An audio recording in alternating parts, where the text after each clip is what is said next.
Então, nós vamos hoje continuar com a nossa série sobre seitas e ocultismo. Está disponível no YouTube lá as outras mensagens. Você pode assistir a introdução, a ministração, que nós tratamos de outros temas. E você vai ser muito edificado. Amém? Segure a sua Bíblia e faça uma declaração de fé comigo, dizendo: essa é a palavra de Deus. Eu sou o que ela diz que eu sou. Eu tenho o que ela diz que eu tenho. Eu posso o que ela diz que eu posso. E nessa noite, eu vou receber a santa, poderosa, inerrante, sempre viva palavra de Deus. E eu não serei mais o mesmo. Nunca, nunca, nunca. Se você crê, diga: eu creio. Eu creio também. Então, antes de nós iniciarmos a mensagem especificamente, abra sua Bíblia comigo no livro do profeta Daniel, no capítulo 2. Daniel, capítulo 2. Nós vamos ler alguns textos que vão colocar um fundamento sobre o que nós iremos tratar aqui. Nós vamos ler o verso 10 e o verso 11. Daniel 2, 10 e 11. Diz assim: os caldeus responderam na presença do rei: não há nenhum mortal sobre a face da terra que possa fazer o que o rei exige. Nunca houve um rei, por maior e mais poderoso que fosse, que tenha exigido semelhante coisa de um mago, encantador ou caldeu. Pode passar o verso 11. Isso que o rei exige é difícil, e não há ninguém que possa revelar diante do rei, a não ser os deuses, e estes não moram entre os mortais. Agora vá comigo para o verso 27, do mesmo Daniel 2:11, já é a resposta de Daniel, que foi chamado para estar diante do rei. Daniel respondeu na presença do rei: o mistério que o rei exige, nem sábios, nem magos, nem encantadores o podem revelar, mas há um Deus no céu que revela os mistérios. Pois fez saber ao rei Nabucodonosor o que vai acontecer nos últimos dias. Os sonhos e as visões que o Senhor teve quando estava em sua cama são estes. Amém? Curva a sua cabeça, vamos dar graças mais uma vez. Pai, nós em nome de Jesus unimos a nossa fé como tua igreja. No mesmo Espírito, Senhor, nós concordamos, Pai, que o Senhor tenha a primazia nessa noite. Concordamos, ó Deus, juntos em uma só fé, em um só Espírito. Que a tua palavra, Senhor, seja revelada a cada coração. Nós oramos pedindo, Senhor, discernimento, revelação nas Escrituras e a inspiração do teu Espírito falando individualmente a cada coração, aqueles que estão acompanhando a série pela internet. Oramos te pedindo, Senhor, completa a tua obra nas nossas vidas, através da exposição da tua palavra. Guarda nossa vida, nossa casa, tudo que leva o nosso nome. Nós escondemos em ti, Pai, e com a tua bênção, oramos pedindo a ousadia necessária para expor as obras das trevas, a fim de que o nome do teu Filho, Jesus Cristo, o único Rei dos reis e Senhor dos senhores, seja glorificado. Em nome de Jesus. Você concorda com essa oração? Diga amém. Glória a Deus. Nesses versículos que a gente leu, se a gente fosse tirar uma frase para resumir esse versículo, qual seria? Até a magia tem um limite. Até a magia. Tem crente que acha que magia não existe. Existe. A magia é a tentativa das trevas de imitar o poder de Deus dentro da esfera que eles têm de poder. Mas existe magia, né? Não sei se existe uma cor para magia, mas existe a magia. Amém? Então, a magia tem um limite. E os magos da Babilônia entenderam que o rei pedia excedia o limite. O rei queria o quê? Quem lembra? Que os magos dissessem o que ele sonhou e a interpretação. Não foi só a interpretação. Então Daniel é trazido à presença do rei. E Daniel, diga comigo, não se apresenta como um mago. Mas ele afirma que o que o rei quer, de fato, mago nenhum poderia fazer. Porque a magia, o conhecimento esotérico, astrológico, ancestral, tem um limite. Né? A boa parte de engano, uma boa parte de verdade, mas tem um limite. Então Daniel disse, o que o rei precisa de saber, só Deus pode revelar. Então Daniel colocou Deus acima de todos os mistérios. Amém? Acima de toda a magia, acima de toda a sabedoria dentro do ocultismo. Daniel colocou Deus acima de tudo isso. Onde Daniel estava? Na Babilônia, na Caldeia, o berço da idolatria, do esoterismo, da astrologia. Daniel estava lá. E lá, Daniel colocou Deus acima de todas essas coisas. Amém, gente? Então, glória a Deus. Eu peço que você não converse, que você preste atenção, porque como que é um assunto delicado, às vezes você escuta uma frase que eu falei no meio, aí sai daqui dizendo que eu não disse, ou acaba acreditando em coisas que eu nem falei. Então eu peço para você realmente dar a sua atenção em tudo que nós vamos falar aqui. Tá comigo, gente? Glória a Deus. Pode passar o primeiro, por favor. Essa é uma leitura de um texto bíblico que eu quero que você leia na sua Bíblia e, se possível, até marque. Porque é um texto que você pode usar na evangelização de pessoas envolvidas com seitas e ocultismo. Olha lá. Portanto, o que eu estou querendo dizer? Será que o sacrifício oferecido a um ídolo é alguma coisa? Ou o ídolo é alguma coisa? Não. Quero dizer que o que os pagãos sacrificam é oferecido a demônios e não a Deus. E não quero que vocês tenham comunhão com demônios. Vamos ler mais uma vez. Portanto, o que eu quero dizer? Quem falou isso? O apóstolo Paulo. Será que o sacrifício oferecido ao ídolo é alguma coisa? É uma pergunta retórica. A resposta é não. Ou um ídolo é alguma coisa? A resposta é não também. Quero dizer que o que os pagãos sacrificam é oferecido aos demônios e não a Deus. E eu não quero que vocês tenham comunhão com demônios. O que Paulo está falando aqui? Paulo está falando para a igreja de Corinto. A igreja de Corinto era composta em sua maioria de gregos. Quem são os gregos? Aqueles que tinham uma gama enorme de mitologias e deuses.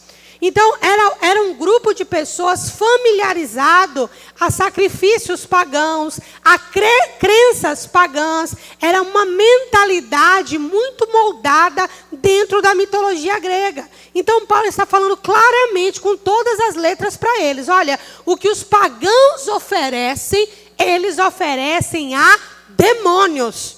Não é? Ele está dizendo, em outras palavras, vocês sacrificavam a demônios e não a Deus. Né? Não tem como. E outra, quando vocês sacrificavam a demônios, vocês tinham comunhão com demônios. Comunhão. Sacrifício é um elemento de culto, a gente vai chegar lá. Né? E os sacrifícios, eles nos unem a quem nós estamos sacrificando. Né? Então, Paulo está deixando claro.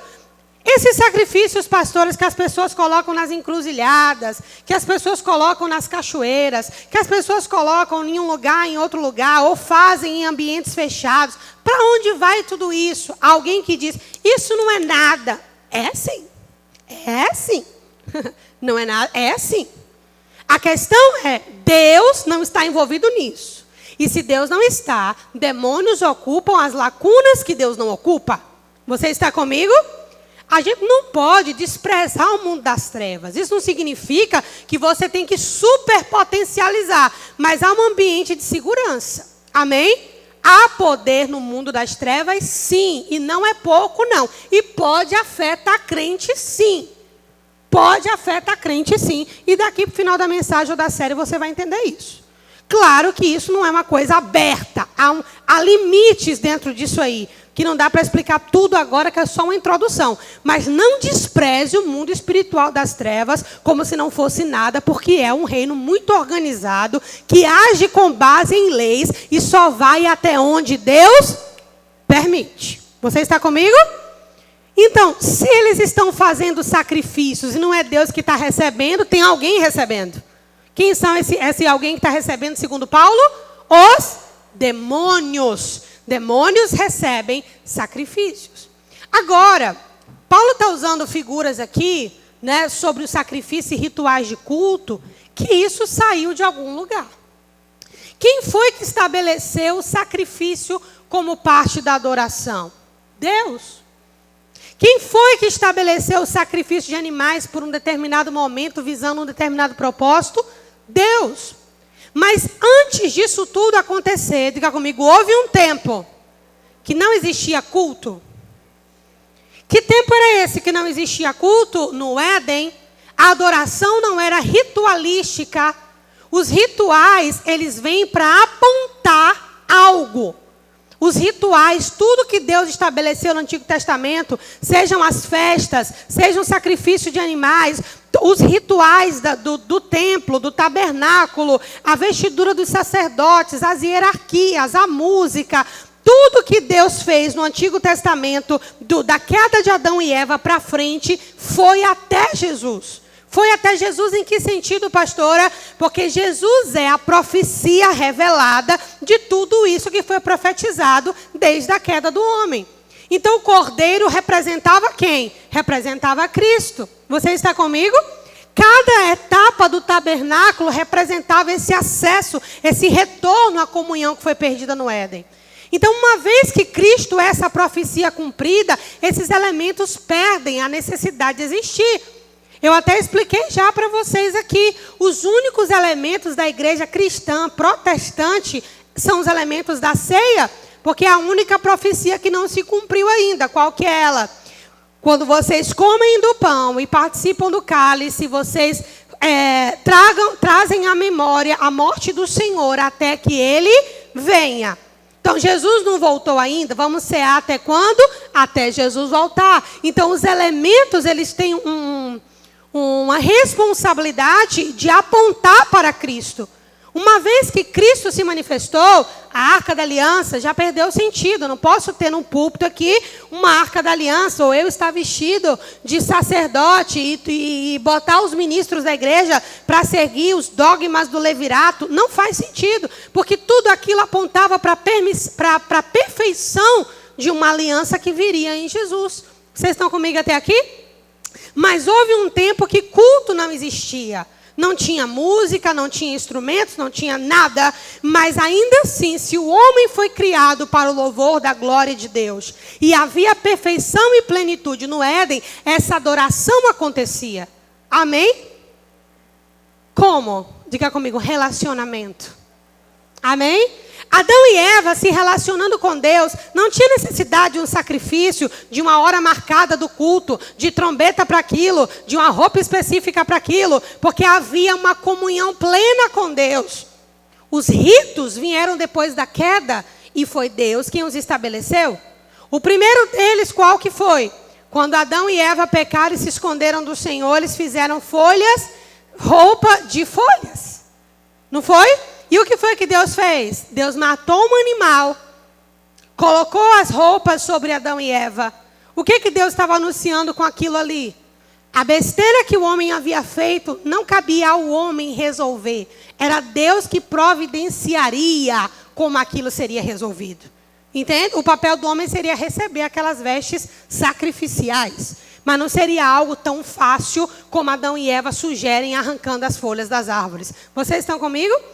Então, desse momento para frente, qual é o outro momento na Bíblia que a gente vê um ritual com Caim e Abel? Né? Os meninos de Adão e Eva. Eles vão sacrificar ao Senhor. Eles vão sacrificar ao Senhor. E quando eles vão sacrificar a Deus, um traz um sacrifício de um animal, outro traz as primícias da terra, mas Deus só recebe o sacrifício de um dos meninos. E aqui, até pessoas, né, de outras crenças falam, aqui, ó, Deus escolheu que sacrifício que ele ia receber. Deus não escolheu o sacrifício que ele ia receber. Deus escolheu o coração que ofereceu o sacrifício. É diferente. Deus falou para Abel, Abel, olha, o Senhor recebeu o teu coração. E recebeu a sua oferta. Mas o Senhor falou para Caim, Caim, o pecado jaz à porta. Está batendo aí a porta do teu coração. O teu desejo será sobre ti, agora cumpre a você dominar esse desejo, né? Então, Caim já estava irado. A Bíblia diz, e atentando o Senhor para Caim, o rejeitou, e consequentemente a sua oferta. E atentando o Senhor para Abel, recebeu a oferta. Recebeu Abel e recebeu a oferta. Então, Deus não escolheu o sacrifício. Embora lá na frente Deus vai usar algumas questões de critérios para o sacrifício. Mas no caso de Adão e Eva, no caso de Caim e Abel, é o coração. Depois desse momento, desse sacrifício de Adão e Eva, a gente vai ver que Jó sacrifica, Noé sacrifica, né? A gente vai, assim, esses antigos, antes da lei, também continuaram com a prática de sacrifícios, né? Noé, por exemplo, ergueu um altar ao Senhor depois do dilúvio, né? Então, a questão dos sacrifícios ecoavam do Éden para frente, mesmo que não houvesse uma normativa sobre esses sacrifícios, nem um sacerdócio de modo específico.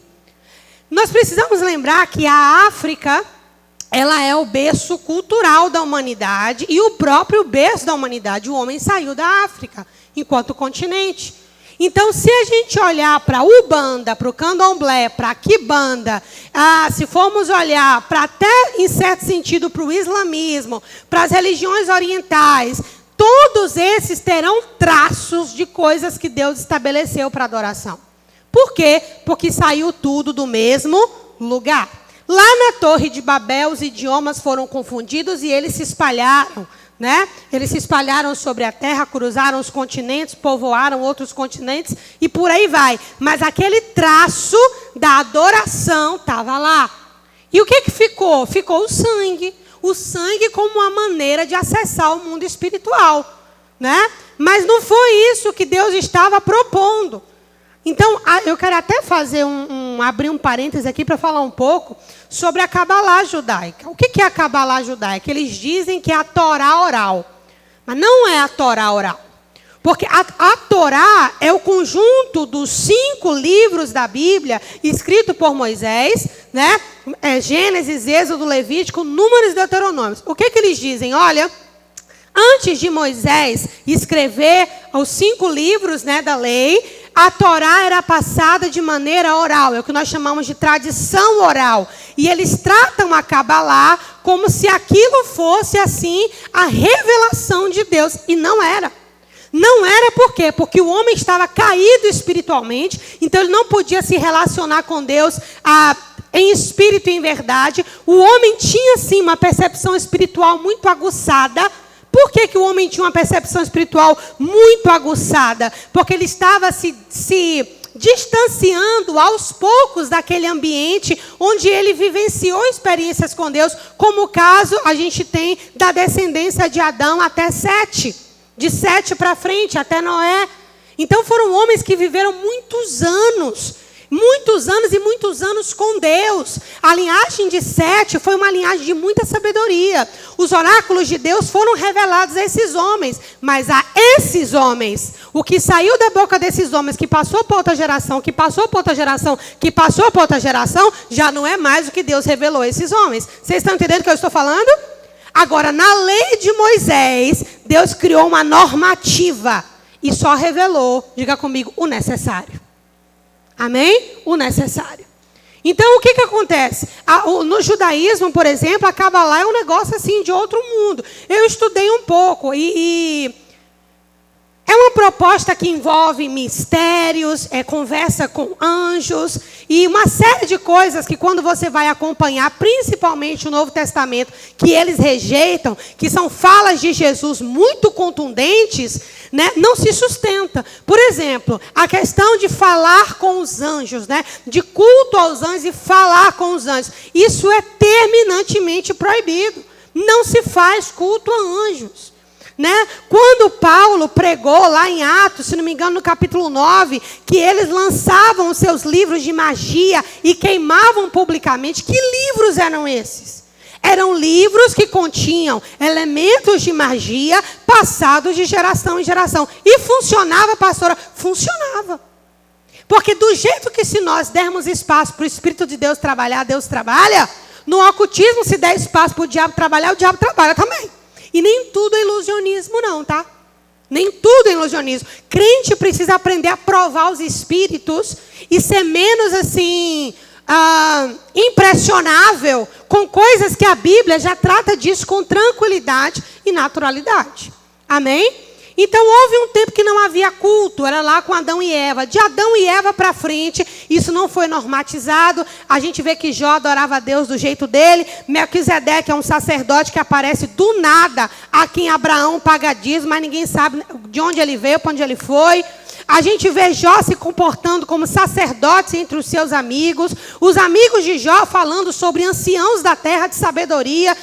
Havia algum tipo de hierarquia e de conhecimento antes de Moisés organizar isso na Torá.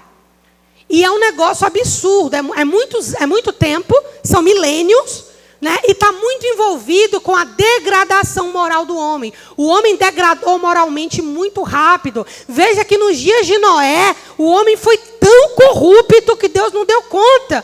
O dilúvio foi anunciado. Então, proporcional à imoralidade, isso aqui é uma coisa que eu quero até que você pegue. Não vamos tratar disso porque não vem ao caso. Mas, por exemplo, um dos dogmas da Rosa Cruz, né, que é uma seita, é o seguinte: eles acreditam que o homem é dividido por chakras. E o homem ou a mulher, eu estou dizendo de modo geral, e o homem que ele é assim, apegado às coisas da terra e à vida sexual em primeiro lugar, são homens que eles chamam de espiritualidade baixa.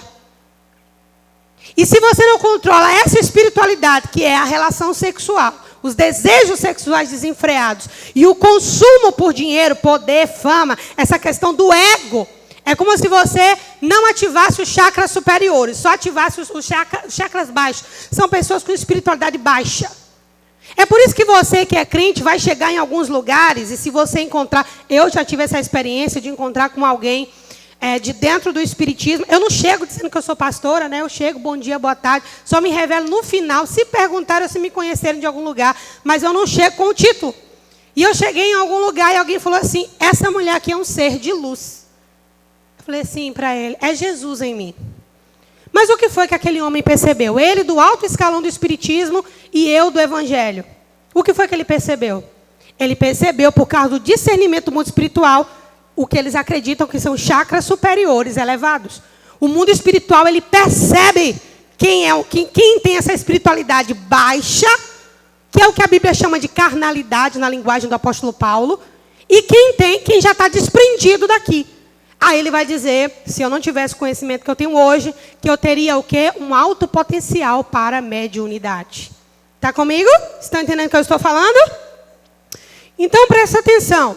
Tudo começou de Adão para frente. Então, em todas as culturas, a gente vai ver traços do que Deus estabeleceu. Mas como Deus não governa esses lugares nem esses ambientes, o homem foi adequando esses ritos e trabalhando para que esses rituais fossem, na verdade, para ele e não para o Criador. Aí surgiram as entidades. Pastor, de onde surge a ideia de entidades? Da mitologia. O que é a mitologia, pastora? A mitologia é a tentativa do homem de compreender aquilo que é transcendente. Então, ele cria uma história que parte é verdade, parte ele confabula, não é? A mitologia grega, por exemplo, os deuses são emoções humanas.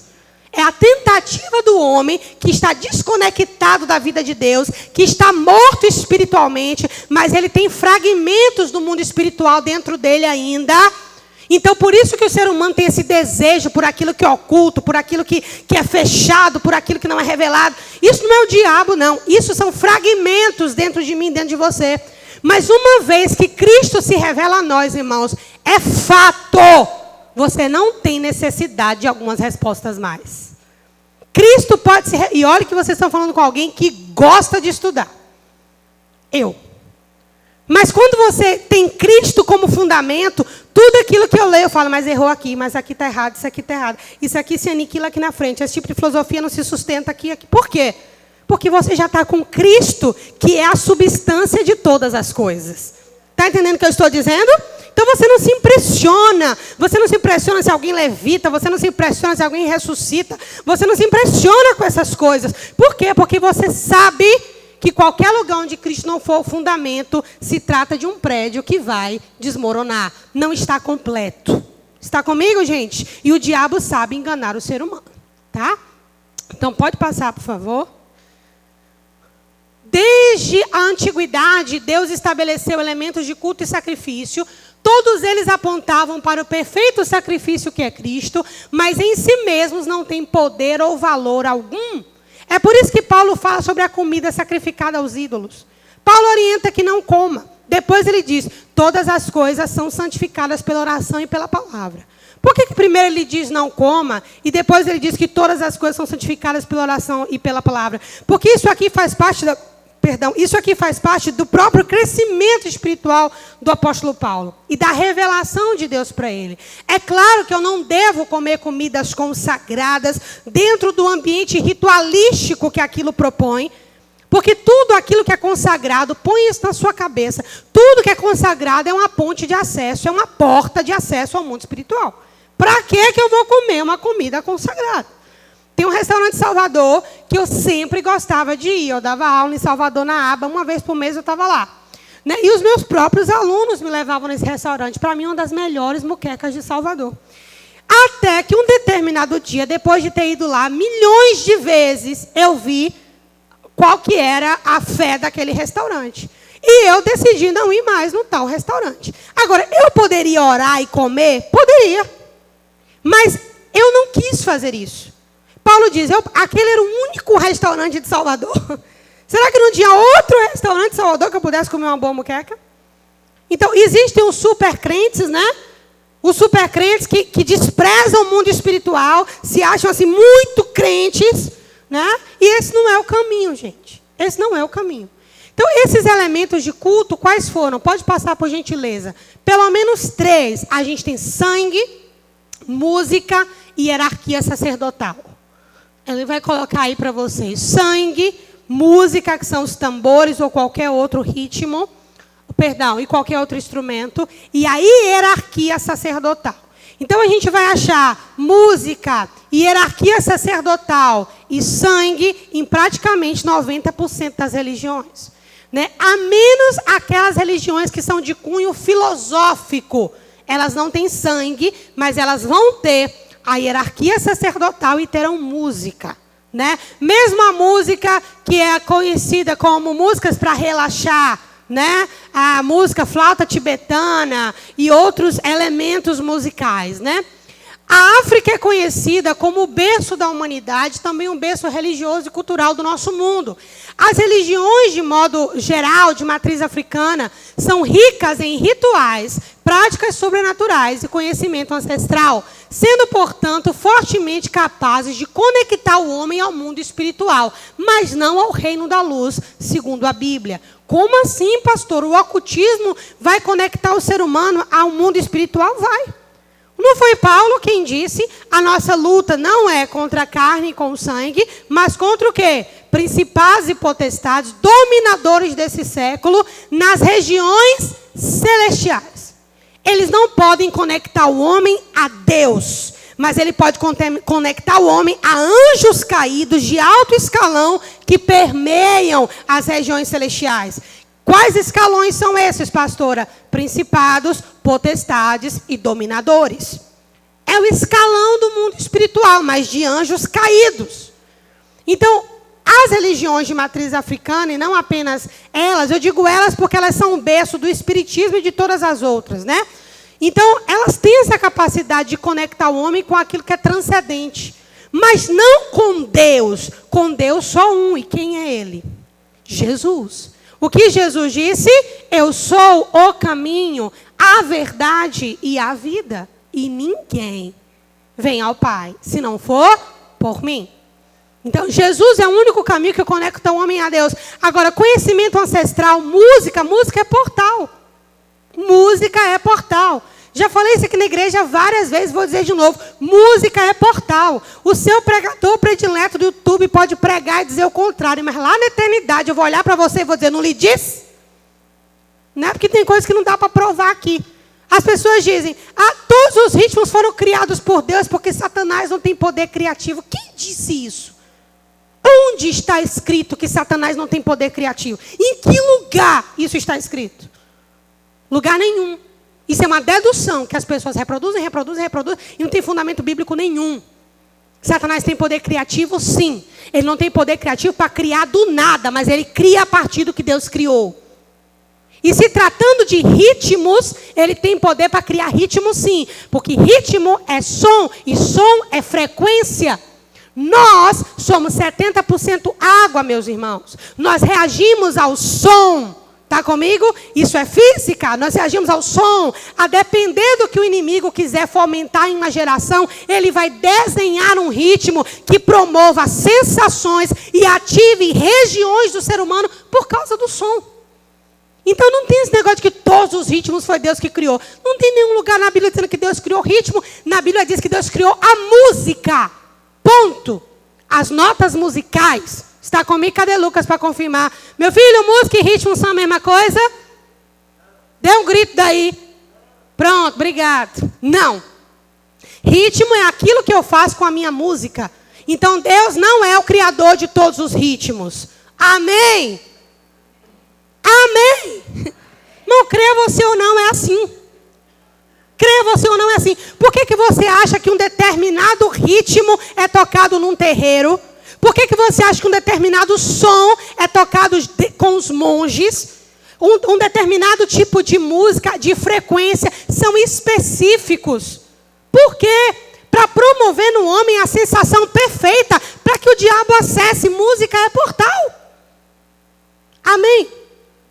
Glória a Deus. Então, tem a imagem dos elementos aí? Pode colocar, por favor. Então, a gente tem o quê? O sangue, a música, a hierarquia sacerdotal, né? E temos também o que a gente chama de xamanismo, né? Que é aquele responsável pela cura. Eu estou estudando com as minhas filhas, elas fazem homeschool, e a gente está estudando a maneira que a Amazônia foi povoada, as teorias sobre o povoamento da Amazônia, aqui no nosso Brasil, né? E aí a gente vai achar várias características semelhantes a outros povos, a outras culturas. Agora, elementos muito comuns. A gente vai ter aqui o pajé com os índios, e vamos ter o xamã na África. Amém? Aquele que é um líder espiritual, era essa hierarquia. O líder espiritual, o curandeiro e o cacique, né, que é o responsável pela proteção e pela segurança da tribo. Então, esse formato, que geralmente é de trindade também, ele é encontrado em várias culturas, né? Em várias culturas. Então, esses são os elementos de culto. Ô, pastor, e na igreja evangélica tem isso aqui? Tem. O sangue é o sangue de Jesus. A música deveria ser a música, não imitando o mundo, mas o fruto dos nossos corações, um novo cântico ao Senhor. O salmista insiste com isso. Cantai ao Senhor um cântico novo. Cantai ao Senhor um cântico novo. Cantai ao Senhor um cântico novo. Né? E a questão da hierarquia, são pastores, mestres, apóstolos, profetas, pastores, os dons ministeriais. E o que seria o xamanismo ou o curador, né? Aí entre os dons espirituais, né? Estou fazendo só um paralelo, viu, gente? Não estou dizendo que é tudo farinha do mesmo saco, não. Estou dizendo que o que Deus criou é original e o resto é uma imitação. Está entendendo o que eu estou falando? Para vocês não se escandalizarem. Então, quando a Bíblia fala sobre dons de curar, o indivíduo que recebeu o dom de cura, o dom não pertence a ele. O dom é o Espírito que opera conforme ele quer. Mas suponhamos que eu tenha o dom de cura, alguém chega e eu oro e a pessoa sai curada. É o que acontecia quando alguém doente ia para um pajé. Dons, né? Agora, claro que uns operados pelo ministério do engano e outros operados pelo Espírito Santo. Mas é uma imitação. Não há nada de novo. Por que eu estou dizendo isso para vocês? Se nós quisermos ganhar aqueles que estão presos no ocultismo para Jesus, precisamos nos despir do preconceito e entender a nossa fé. Amém? Se você quer que Deus use você, você tem que baixar o preconceito. Olhar para as pessoas com o mesmo amor que Jesus olhava. Ter misericórdia delas. E não se tratar como se fosse superior e as pessoas lá na porta do inferno. Isso não funciona assim. Amém? Ainda que de fato eles estejam. Mas Deus não me escolheu para terminar de jogar. Mas sim para restaurá-los. Para resgatá-los. Amém? Então, essa estrutura, e é importante até eu dizer isso aqui, porque o pessoal, os adolescentes que vão entrar na faculdade, vão fazer antropologia, vão fazer outras matérias, vai ouvir seu professor dizer assim: as religiões a gente respeita, cada um tem a sua, mas olha, isso aqui é fruto do que o homem criou. Tanto que em todas as religiões nós temos traços iguais. Ele só vai até aqui, mas a Bíblia vai bem mais além do que isso. Está comigo, gente? Glória a Deus. Pode passar, por favor. Aleluia. Então, o que a gente tem de comum nas religiões de matriz africana? Gente, são muitas etnias. Então, não dá para você catalogar o número de crenças. Porque se mistura uma crença com outra crença, que já nasce uma outra crença. E aí são muitos nomes, muitas crenças, muita gente. Não dá para a gente catalogar. Agora, existem elementos em comum em todos eles. Quais são esses elementos em comum? Culto aos ancestrais. Quando eu falo de culto aos ancestrais, se a gente for olhar para a Bíblia, o que com a Bíblia parece mais ou menos com essa questão da ancestralidade? As heranças espirituais. Os que já morreram, eles não podem fazer nada por nós. Eles não são os nossos guias. Eles não podem nos guiar. Morreu, morreu, acabou. Segue-se depois disso o juízo. Já foi. A pessoa cumpriu o seu papel aqui. Não volta em sonho, não aparece na janela, não fala no seu ouvido. Acabou. Amém? Acabou. Não desenha. Teve alguém que uma vez me perguntou isso. Não é daqui, eu posso falar. Pastor, e se a pessoa, se eu estiver tomando banho e desenhar no espelho, pode? Eu digo, minha filha, se você está no nível de tomar banho e tem gente escrevendo no seu espelho, tua situação está crítica. Amém? Está crítica, viu? Não escreve no espelho, não fala de madrugada, não aparece em sonho, não deixa recado. Amém? Pastora, vale eu ir para o pessoal que está já no ambiente terminal e mandar uma carta para quem já foi? Não, também não vale, não. Amém? Eu estou dizendo do nível de perguntas que já me fizeram. Amém? Então, eu estou tentando exagerar. Então, culto aos ancestrais. De onde teria saído a ideia de que um ancestral tem algum impacto na minha vida? Das heranças.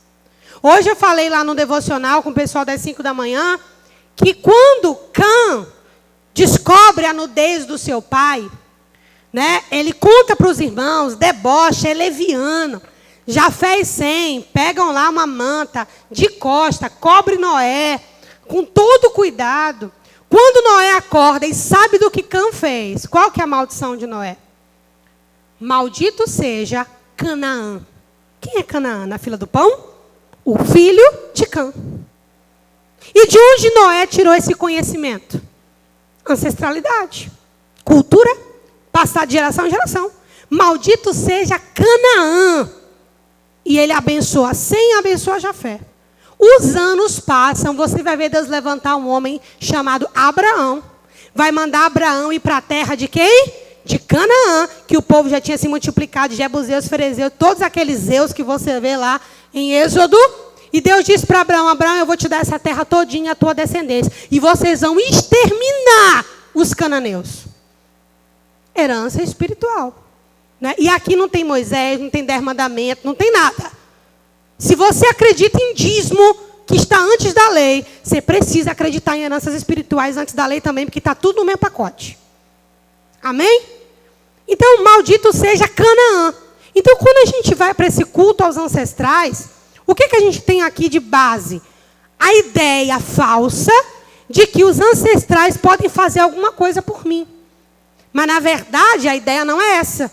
É que os ancestrais podem ter deixado um terreno espiritual desfavorável, que eu preciso confessar essa iniquidade, me arrepender e rejeitá-la em nome de Jesus. Amém?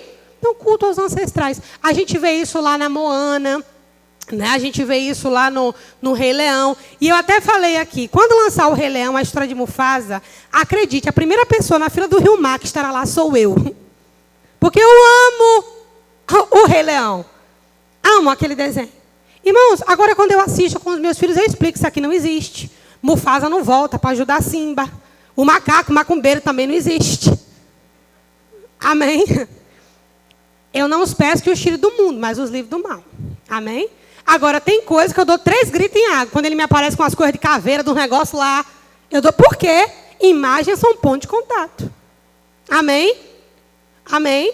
Ainda mais ele sendo nosso filho. Claro que é um assédio no mundo espiritual para atrair a atenção dele. São montanhas de governo, são altares diferentes. Então os pais têm que estar ligados. Isso não vale só para Igor e eu, vale para vocês também. Está comigo?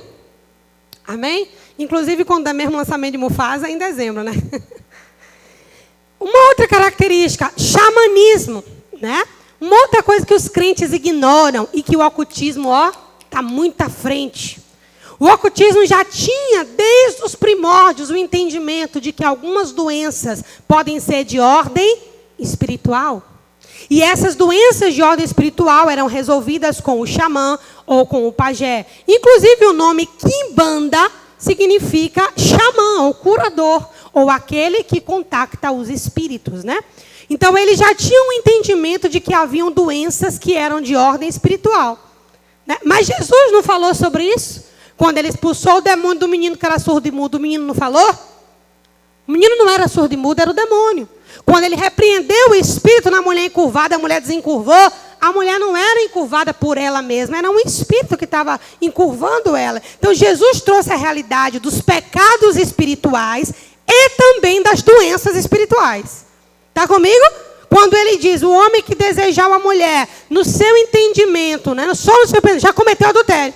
Ele já levou o pecado para uma outra dimensão. E a doença também, ele já levou para uma outra dimensão.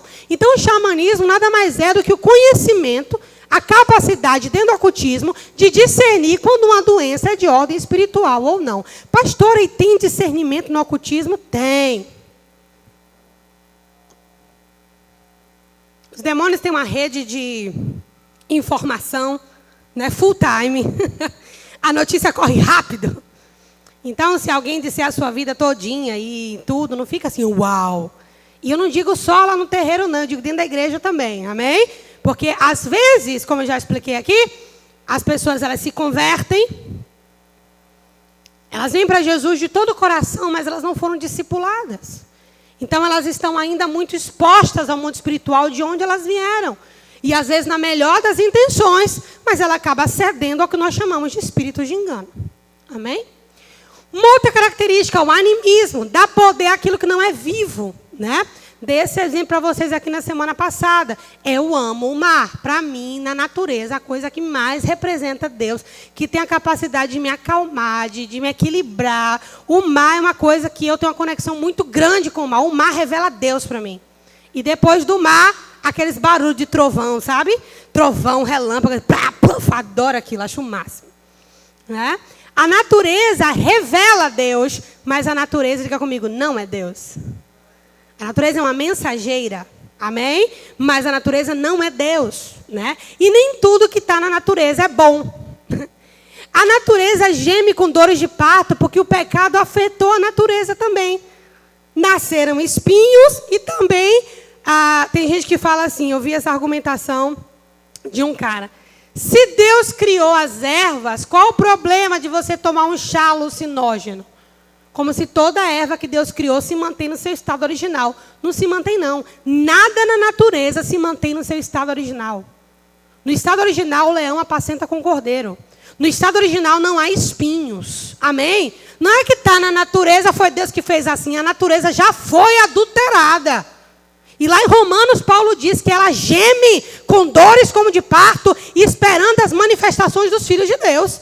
A natureza está aguardando a hora de ser redimida, assim como eu e você. Amém? Então não vai nessa, tá na natureza, foi Deus que criou. Vai para você ver. Então o animismo, né? Você dá poder ao que não tem poder.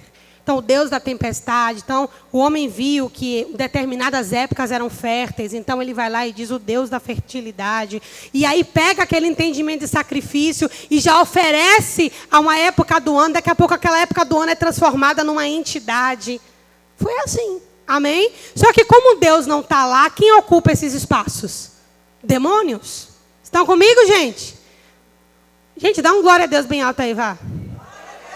Vocês estão aqui? Vocês estão me ouvindo? Amém. Sim, escreva, mas dá uns glórias de vez em quando.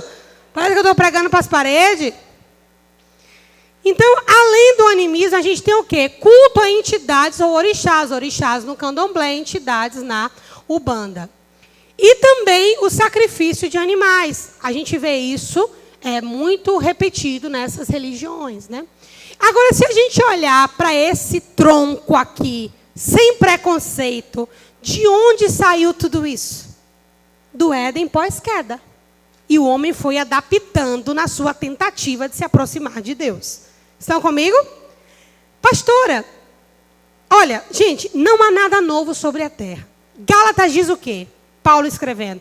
Vindo à plenitude dos tempos, Gálatas 4:4, Deus enviou seu Filho ao mundo, nascido de mulher, nascido sob a lei, para resgatar os que estavam debaixo da lei. A época que Jesus veio foi qual? Diga comigo, a plenitude dos tempos. Ali foi o auge. Tudo que a gente vive hoje são notas de rodapé da filosofia grega e do conhecimento ancestral. Não tem mais nada de novo sobre a terra, já foi. Já foi. Jesus veio na plenitude, do limite de onde o homem poderia chegar. Jesus veio. Hoje nós só temos imitações do que já aconteceu. E o diabo, como sabe que o ser humano é altamente previsível, ele só faz Ctrl+C, Ctrl+V, Ctrl+C, Ctrl+V. Só.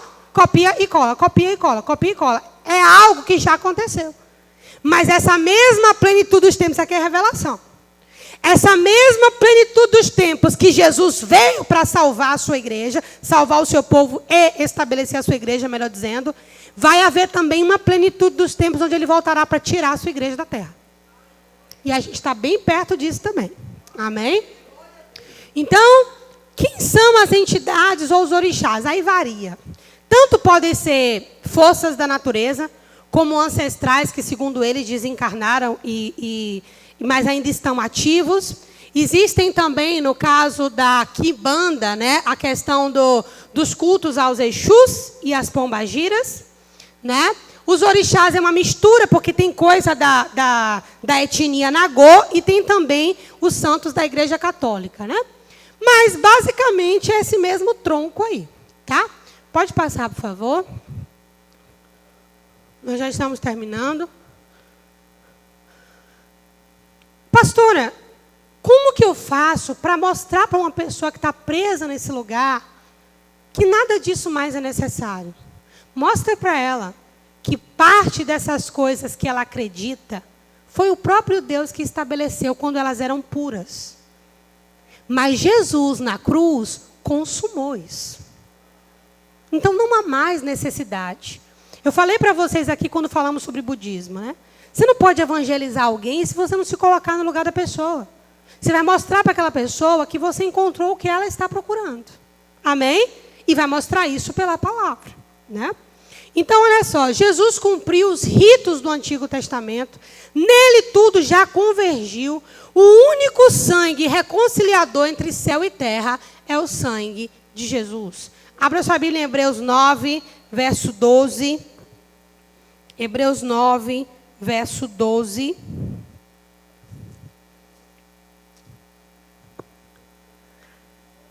Aleluia. Nem por sangue de bodes ou bezerros, mas por seu próprio sangue. Entrou uma vez no santuário, havendo efetuado, diga comigo, uma eterna redenção. Amém. Porque se sangue dos touros e bodes e a cinza de uma novilha esparzida sobre os imundos o santifica quanto à purificação da carne, quanto mais o sangue de Cristo, que pelo Espírito eterno se ofereceu a si mesmo imaculado a Deus, purificará, olha só, as vossas consciências. Olha onde o sangue de Cristo vai. Na consciência das obras mortas para servirdes ao Deus vivo. Por isso é mediador de um novo testamento. Diga aleluia. Para a remissão das transgressões que havia debaixo do primeiro testamento, os chamados recebam a promessa da herança eterna. Diga glória a Deus. Diga isso é sobre mim. Amém. Então presta atenção. Jesus já cumpriu tudo isso. Então, essas religiões, né, elas são muito o que a gente chama de antropocêntricas. Eu vou na casa tal fazer um trabalho para eu ganhar isso. Ou para desfazer o casamento de alguém. Ou para ficar mais rico. Ou para ganhar uma eleição. Tudo é centralizado no homem. Cristo é sobre Deus e a sua obra. É por isso que eu falei para vocês lá na introdução, que a gente fez uma linha do tempo. A partir de Abraão, o monoteísmo segue, judaísmo, cristianismo, e nós temos agora o politeísmo, vários deuses, e o paganismo em diversas religiões, culturas, ao longo dos séculos. Vocês estão comigo, gente? Se a gente não tiver cuidado, esses mesmos elementos que nós falamos aqui, a gente cria uma seita de crente. E a seita de crente é muito popular hoje, chamada neopentecostalismo. Para os mais antigos, isso é uma palavra só difícil, mas não é só difícil etimologicamente, ou a pronúncia. É difícil porque, vamos repetir isso aqui, lá nos anos 70, início dos anos 80, já disse isso aqui na igreja, vou dizer mais uma vez, aconteceu um fenômeno, né? As igrejas, principalmente Deus é Amor, Assembleia de Deus, começaram a subir os morros e a pregar em favelas. Agora estamos falando aqui de Brasil, né? E com isso, muita gente dessas religiões acabaram se convertendo ao Senhor Jesus. Mas elas não tiveram discipulado, não foram ensinadas da maneira correta. E com um mês de conversão, estavam pregando nas igrejas. Então, o que a gente viu ali? Tem igrejas que você entra, você não sabe se você está numa roda de um terreiro ou se você está num culto. Sincretismo religioso. Isso é seita. Isso é seita. Amém? Jesus, o evangelho, ele é o cumprimento de algo que foi profetizado. Seita é incorporar elementos a uma religião pré-existente. O cristianismo não incorpora nenhum elemento ao judaísmo. O cristianismo é o judaísmo profetizado, cumprido. Estão comigo? Então a gente vai ter cuidado. Porque dentro das igrejas a gente está vendo um movimento de construção de seitas. Né? E não é só com relação às religiões afro, não, viu? Né? Claro que existe a parte boa do coach, mas o coach hoje é quase uma religião. Né? Gente, a academia é quase uma religião também. Eu comecei anteontem, estou quebrada, não estou empolgada para ir amanhã, mas eu irei, né, minha filha? Nós vamos, né? Mas olha, as pessoas, se não tiver cuidado, a vida na academia se torna uma religião também. Tudo aquilo que você incorpora elementos de prioridade, de honra, de sacrifício. Sangue é moeda no mundo espiritual. Pastora, mas eu não estou matando uma galinha. Não está matando uma galinha, mas seu suor está lá. Então, claro que você ir para uma academia, ir para uma palestra coach ou um culto desse, como eu expliquei, não faz de você parte, nem que você está criando algo. Mas a depender das intenções do coração, nós podemos juntar elementos semelhantes e construir a nossa própria seita, incorporando elementos ao evangelho. Amém? Vocês receberam alguma coisa nessa noite, gente?